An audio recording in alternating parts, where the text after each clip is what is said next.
Welcome to The Explainer. Today, we're going to crack open the economy. Now, I know it seems impossibly complex, right? But it actually runs on just a few simple, kind of hidden rules.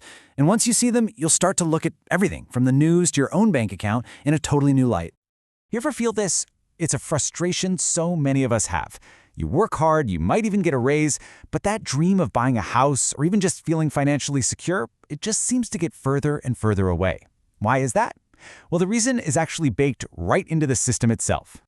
And, it's not just personal. If you zoom out, you see the exact same story playing out on a global scale. What's the invisible engine that's pushing some nations ahead while others seem to be stuck running in place? The answer? It's not nearly as complicated as you might think.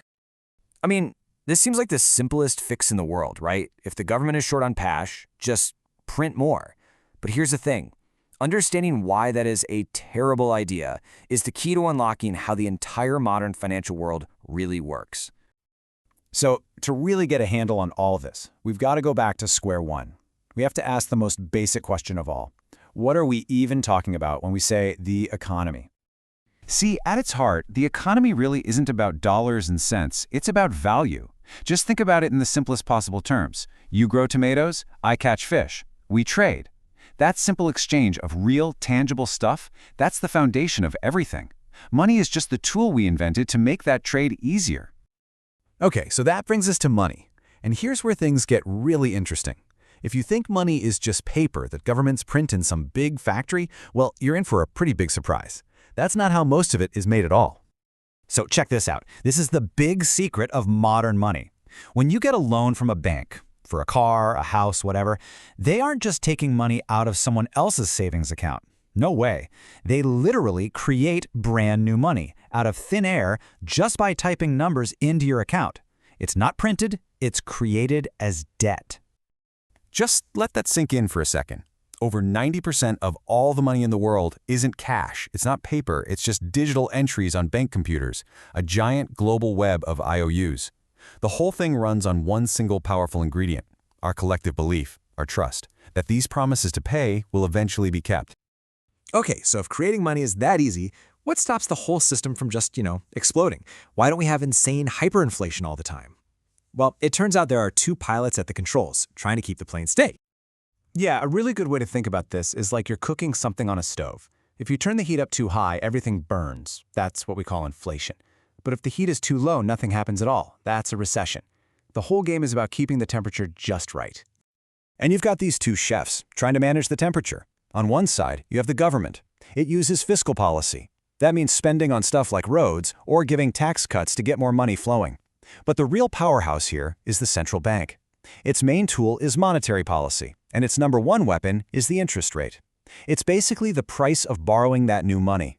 Lower the price, things heat up. Raise it, things cool down.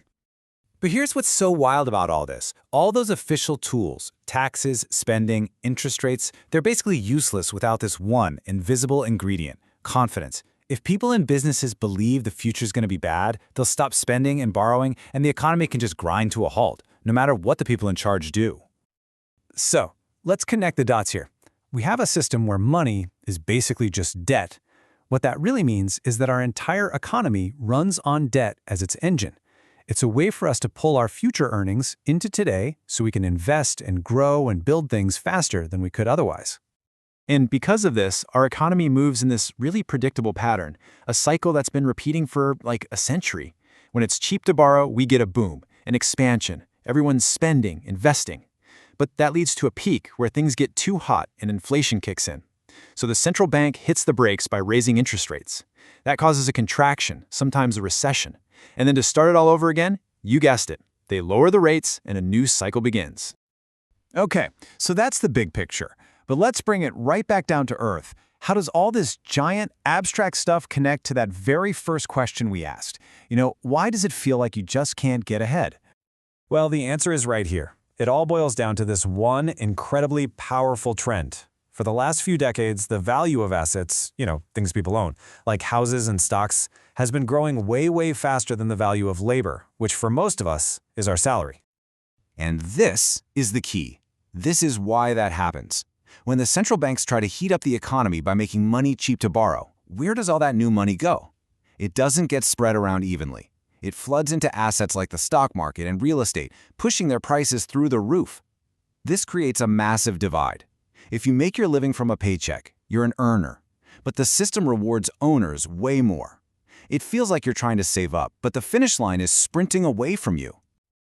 All right, let's put this all together. What you have now is basically a new set of glasses, a kind of economic X-ray vision to see what's really going on underneath the surface. So just remember the big takeaways, right? The economy is really about creating and trading actual value. Money? It's mostly just debt created by banks. The interest rate is the gas pedal and the brake. Confidence is the fuel that makes the car go.